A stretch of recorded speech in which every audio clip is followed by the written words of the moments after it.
বিশ্বকাপ ট্রফি জেতার স্বপ্ন ছিল, কিন্তু দেশে ফিরলেন হাতে ট্রফি নয়, একটি মৃত র্যাকনের সংরক্ষিত মূর্তি, তাও আবার তার হাতে ধরা হুইস্কির বোতল। বিমানবন্দরে আর্লিং হালান্ডের এই ছবি প্রকাশ হতেই শুরু হয়েছে তুমুল আলোচনা। প্রশ্ন একটাই, কেন এমন অদ্ভুত স্মারক কিনলেন বিশ্বের অন্যতম সেরা স্ট্রাইকার?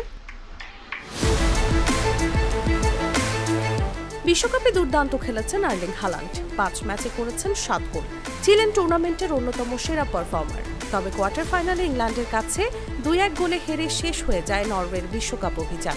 ট্রফির স্বপ্ন ভেঙে গেলেও আলোচনার কেন্দ্রবিন্দু থেকে সরে যাননি তিনি। বিশ্বকাপ চলাকালীন যুক্তরাষ্ট্রের ডালাসে ঘুরতে গিয়ে স্থানীয় জনপ্রিয় ওয়েস্টার্ন সামগ্রীর দোকান ওয়াইল্ড বিলসে কেনাকাটা করেন হালান্ড। কাউবয় টুপি, বুট, বেল্টের অলংকার সবই ছিল তার কেনাকাটার তালিকায়। এমনকি একটি টি শার্টও কেনেন, যেখানে লেখা ছিল you can all kiss my Dallas. তবে সবচেয়ে বেশি নজর কেড়েছে তার কেনা হুইস্কি র্যাকেন। সংরক্ষিত একটি র্যাকনের হাতে রয়েছে একটি হুইস্কির বোতল। সংগ্রহযোগ্য এই স্মারকটির দাম প্রায় 560 পাউন্ড। নরওয়েতে ফেরার সময় বিমানবন্দরে সেই র্যাকনটি হাতে নিয়ে দেখা যায় হালান্ডকে। ছবিটি প্রকাশের পর মুহূর্তেই ছড়িয়ে পড়ে সামাজিক যোগাযোগ মাধ্যমে। ভক্তদের মন্তব্য ছিল দারুণ মজার। একজন লিখেছেন, প্রতিবার হালান্ডকে দেখলে তাকে আরও একটু বেশি ভালো লাগে। আরেকজন বলেন, ম্যানচেস্টার সিটিতে তাকে খেলতে দেখেছি, কিন্তু বিশ্বকাপে এসে তার ব্যক্তিত্বের আরও নতুন দিক দেখলাম।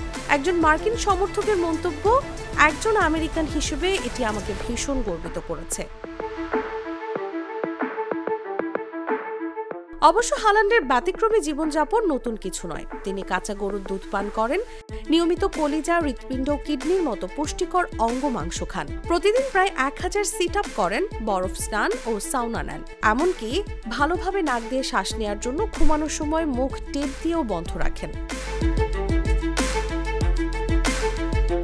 বিশ্বকাপ ট্রফি জিততে পারেননি, কিন্তু এক অদ্ভুত র্যাকনকে সঙ্গী করে আবারও প্রমাণ করলেন আর্লিং হালান্ড শুধু গোলের জন্যই নয়, তার ব্যতিক্রমী ব্যক্তিত্বের কারণেও সবসময় আলোচনায় থাকেন। নিউজ ডেস্ক, জাগো নিউজ।